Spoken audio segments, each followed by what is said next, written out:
Hello, this is Yusuf with Team Zephyr, joined by James. They're +1. They're +1. He's our +1. Coming to you bright and early in the morning. Yesterday, I participated in a sealed PPTQ, which for those of you who don't know, like James, well, James now knows because I explained it to him earlier. It's a preliminary Pro Tour qualifier, which is a tournament where if you win, you get to go to a regional Pro Tour qualifier. And if you do well at that, either top 4 or top 8, depending on attendance, you get to go to a Pro Tour, which is a huge deal. Right, James? It's a pretty big deal. Oh yeah, it's some big money in Pro Tour, you know? Yeah, big monies. Yeah. All the monies. But So- also, so- it's cool. Just So to Yusuf, how did you do? go. I 3-3'd. Not bad, right? That's like 1-1. It's like 50%. Okay. So, yeah, I 3-3'd. The deck that I built didn't have a lot to work with. I built red-black, which I think was the best color in the pool the best colors in the pool that I had. It had the most removal. It had the most aggressive creatures. I'll be posting my pool later in the description, but not now because I'm lazy. Yeah, and now I'll just go through my rounds real quick and tell you how I did against each individual opponent. So, round 1 I played against red-white. He was extremely aggressive, way aggressive than I was. His curve was at its highest around his 2 drops, and mine was as highest around its 3 drops. So I was just one turn too slow all of game 1, which it wrecks you after a while. So game 1, it wasn't really much of a game. He ended up swinging in, and I played some creatures. I stemmed the bleeding a little bit, but by the time that I got any sort of reasonable board presence out, Red black peters out, especially after turn 3, you know. So yeah. Then game 2 happened. Game 2 was actually pretty good. I managed to get 6 power on the field. I was at 1 life. My opponent was at 15. Oh. And he had a 3/4 flyer and another 3/4 flyer that was tapped out. And so I active treason the 3/4 flyer, 9 power, Titan strength, 12 power, swing in, lightning javelin for the rest of the 3, and hit him for Xaxes. It was fun. No, that's a good move. Yeah, he like after the game. He raged out. No, he didn't rage out. He was such a pro about it. Like, he laughed and he shook my hand. He was just like, "You son of a bitch," because those were all of the cards in my hand, and I had to play it out perfectly. He actually made a mistake where he could have played another 2-drop, but he swung in instead. And did he like swing and then summon 2-drop? He wanted to hit me for more damage. Oh. I don't exactly know, or he wanted to leave up some sort of combat trick. I wasn't really sure. He had 2 mana open, so that was the mistake that he made, and he told me about it later, and I was pretty happy because I managed to capitalize on it very well. I did end up losing that match, though. Game 3 was a repeat of Game 1 where he got his stuff out, I got my stuff out, and his stuff just grew bigger and started hitting me in the face. Oof. Yes. It was bad. Game 2 was better. I played against green-black. And then he was pretty slow. He got a few blockers out. Yeah, green-black is relatively slow, actually. Yeah, he got a Death Touch flyer out, but by the time my creatures have first strike, and they have deals 2 damage to Acolyte of the Inferno, I think it's called. Deals 2 damage whenever it gets blocked by a creature, so if you block with anything of power, of toughness 2 or less, it just kills it before attack damage is even dealt. So it was a pretty quick game. It lasted around like 3 to 5 minutes. Just smashing in and then just taking over the game. Now, as he's shuffling, as I go to cut his deck, he says, "Hold on, I'm a sideboard." And when you're at these like competitive REL tournaments, you kind of have the right to be like, "You handed your deck to me to cut. No, you can't sideboard." But in my opinion, at the time, we both had just suffered our first loss, and I didn't think it was a good sport a good sporting thing to do to like tell him to like keep playing with the deck that he had, because he handed it to me to cut. He didn't draw, he didn't do anything like that. So I thought, you know, why not? You know, like okay, go for it. He brings out the rest of his pool, and he starts like searching through it. I'm just like, it's gonna be a whole nother deck, isn't it?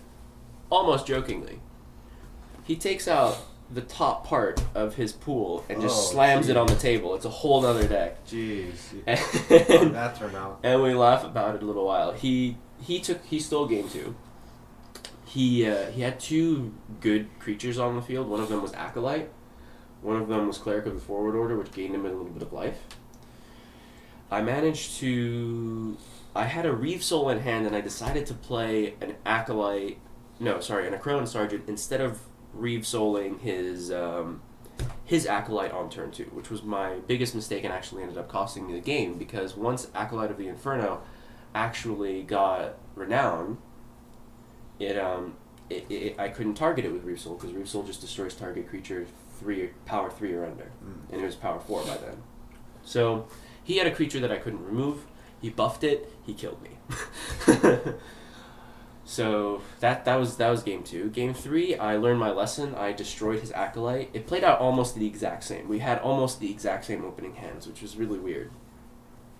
And I won because I basically learned my lesson and managed to kill his more important creatures. So that was round 2. Round 3, I lost. Again. So here's an interesting question before I get into the rounds.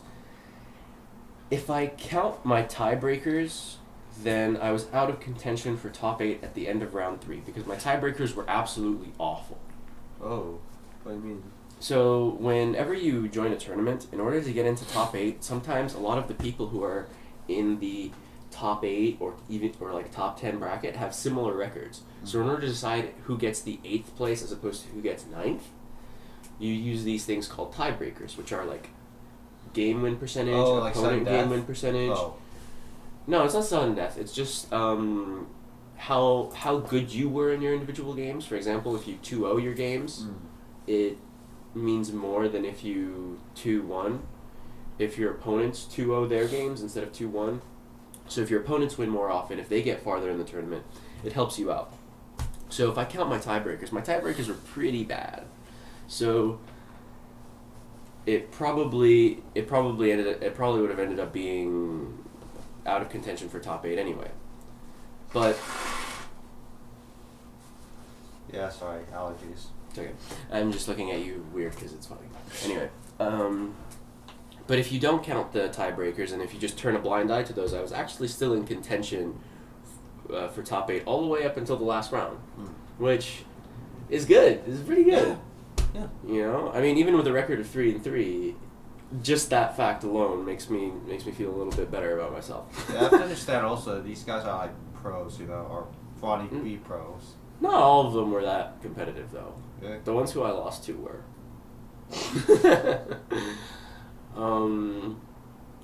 Okay, on to my round 3 opponent. He was playing green-black. Again?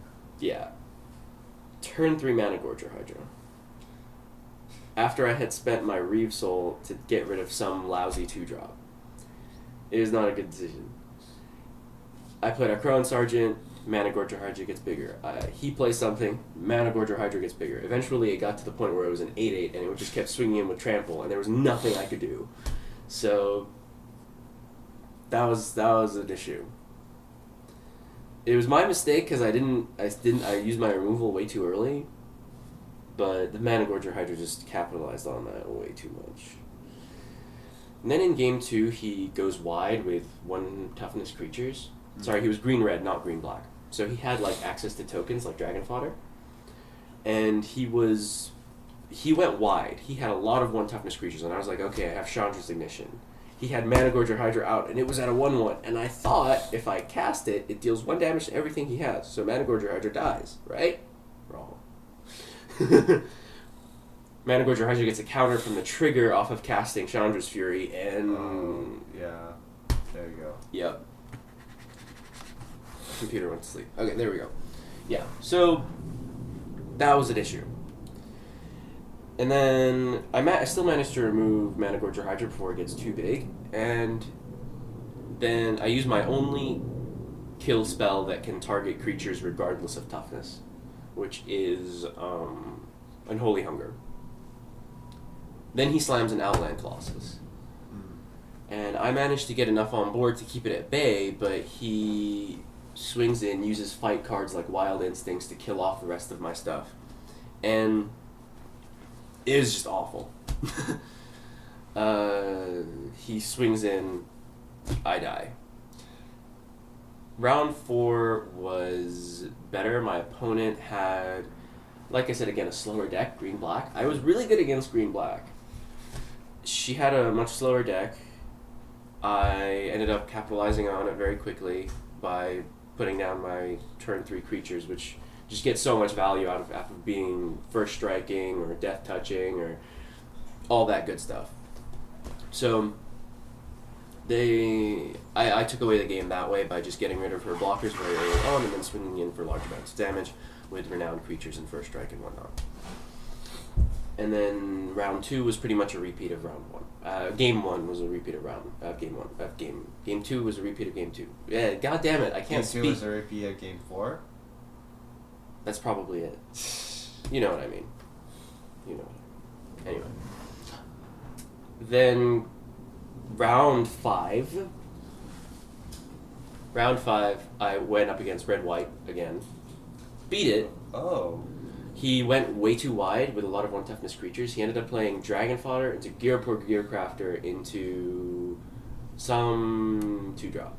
So he had like 4 or 5 1-drop, 1 toughness creatures on the field by the end of turn 3. And I was like, okay, play this blocker, pass turn. Play this blocker, pass turn. I was setting up because turn 5 I was going to be able to cast Chandra's Fury, which deals 1 damage to all creatures my opponent controls, as well as burning him in the face for 4. So I was setting up for that. He invested in his board state too much, and I wiped his board, swung in with high-value creatures. Game 2, he was a little bit faster than that. I kept a somewhat slow hand, and he ended up stealing the game from me that way. Game 3, learned my lesson. Kept a hand that had more removal and more burn, as well as enough blockers to stem the bleeding in the early game. Because the early game belonged to him, and as long as I could remove enough of his early threats and take, the least amount of damage possible, I would be okay. Then round 6. My round 6 opponent was playing green-white. Turn 1 Kythian. I'm just gonna look at the camera for a little bit. Just let it sink in. Turn 1 Kythian. Kythian, is that... It's a 1 mana 2/1 that if it attacks with 2 other creatures turns into a planeswalker. Oh, yeah. It's Gideon Jura. Oh, yeah, that's what I thought. Yeah. I cracked one in the sealed pool, but not this one, unfortunately. Turn 1 Kythian, followed by Topan Freeblade, which is a really, really good white 2-drop. Out turn 1 drop? Well, a 2-drop. Okay. So turn 2, he got that out. Yeah, he just had so many 2-drops. It had Renown. I had a Reef Soul in hand, but I didn't draw black mana until turn 3, and so I killed it before it managed to turn into a Planeswalker, but he still ended up stealing the game away with just 5 power on the field and me having nothing. Oof. Game 2 was pretty much the same. He didn't cast Kythian, but he cast a lot of good 2-drops, and the game just got away from me really, really fast. So, all in all, my deck was a little bit on the slower side, and it was good for what it was. Like I said, I'll be posting my pool when I'm not feeling so lazy. In the meantime, I'll be doing a Pauper Daily later today, so check that out. And James will be here for commentary. For a little bit. For the first round. And then we'll probably do just a random ramblings podcast, so you guys can enjoy that. Anyway, hope this was fun. Subscribe if you want to see the rest of my videos, if you want to see some of the sealed tournaments that I actually played in. to practice for my PPTQ. I did way better in those than I did in the actual PPTQ. Like, out of 9 rounds, my record was 7-2. There is one game missing, which is the 3rd round of my 2nd tournament, and that's because, as it was saving, I closed the program. Because I thought it was done saving, but it wasn't. So it got corrupted. Very nice. It was bad. I was mad at myself for that because I was just like, damn it! Because like it's not the same as when you just do a video of a random round, you know? Like you have to. It's in a tournament. It's like a continuum. True. Anyway, all right. So that's all for now. Hope you guys enjoyed this. If you do, if you don't, leave a comment, shout at us, whatever. It's fun. And that'll be it for today. Thank you very much.